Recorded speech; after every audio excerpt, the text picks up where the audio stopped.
Welcome to Channel 15 News at 6. We're coming to you live with breaking news from the trenches and live interviews. In case you have just tuned in, the Western Front now stretches from the North Sea to the west frontier with France. Living conditions in the trenches seem to be getting worse by the day.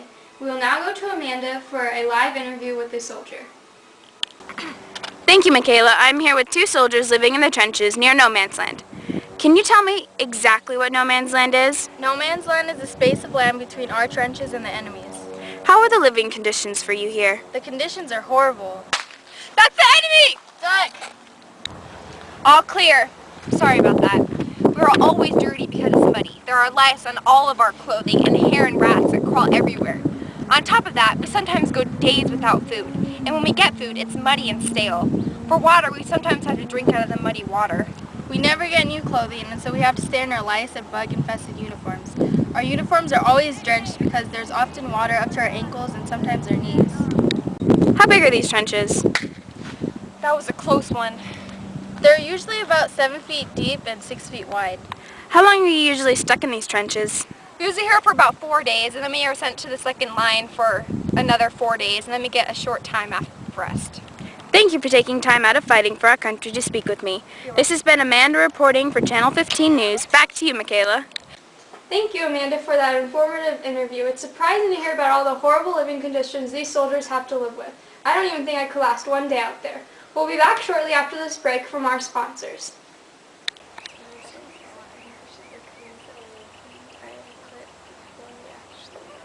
Hey guys, I'm thirsty. Let's go get something to drink.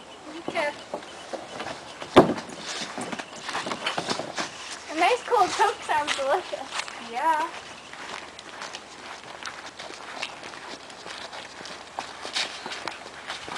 Oh, too bad. I only have one Coke. I'll be right back.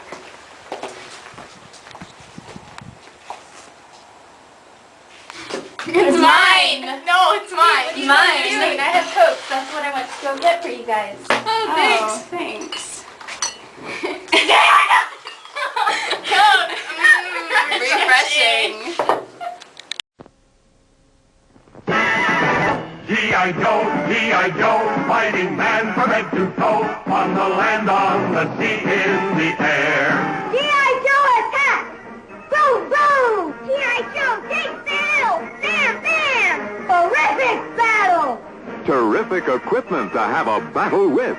When you get G.I. Joe and the authentic G.I. Joe equipment, you'll have the greatest realism, the greatest fun you ever had in playing soldier.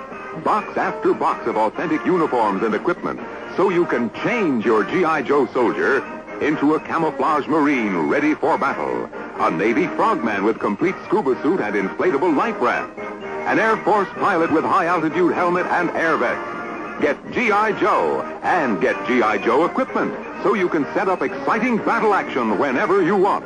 Remember, only G.I. Joe is G.I. Joe.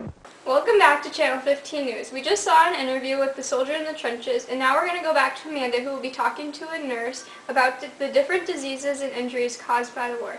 Now to you, Amanda.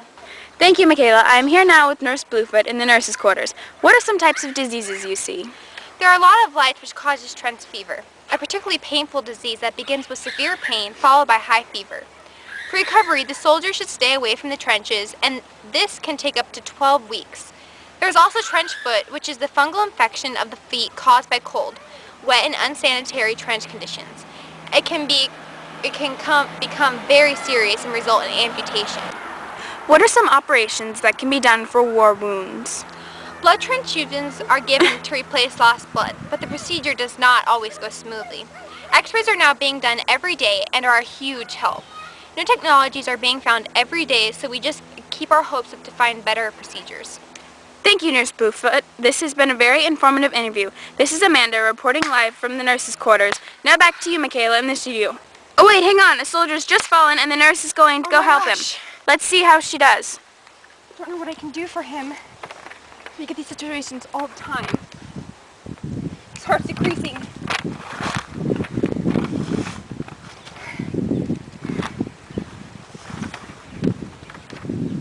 He's dead. Unfortunately, a lot of people die this way. Now we have to go through his belongings to find one address so we can tell his family and friends that he didn't make it. a letter to his wife. My dearest wife, or Honey Bunches. I am soon to be sent to the front line, and I might not make it back, so I felt I needed to write to you. I hear that the conditions are horrible, and that many people get wounded. I have a wound on my left leg, but I won't go to the nurse's station because I might pick up worse diseases. And I constantly hear that they practice new operations on wounds. I love you immensely, and I hope to be coming home soon. Love, your one true love, John. Thank you for choosing Channel 15 News at 6. Have a great night and tune in tomorrow for an update.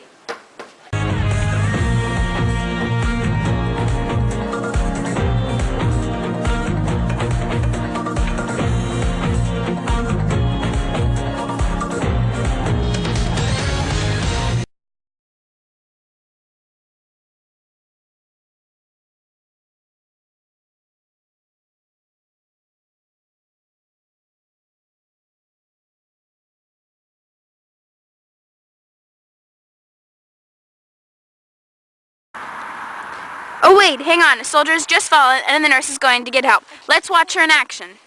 Uh-oh. I don't know what I can do.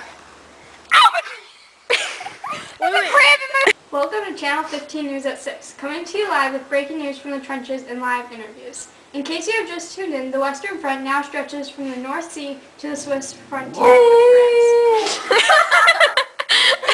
Welcome to Channel 15 News at 6. Thank you, Michaela. I am here with two soldiers living in the trenches near no man's land. Can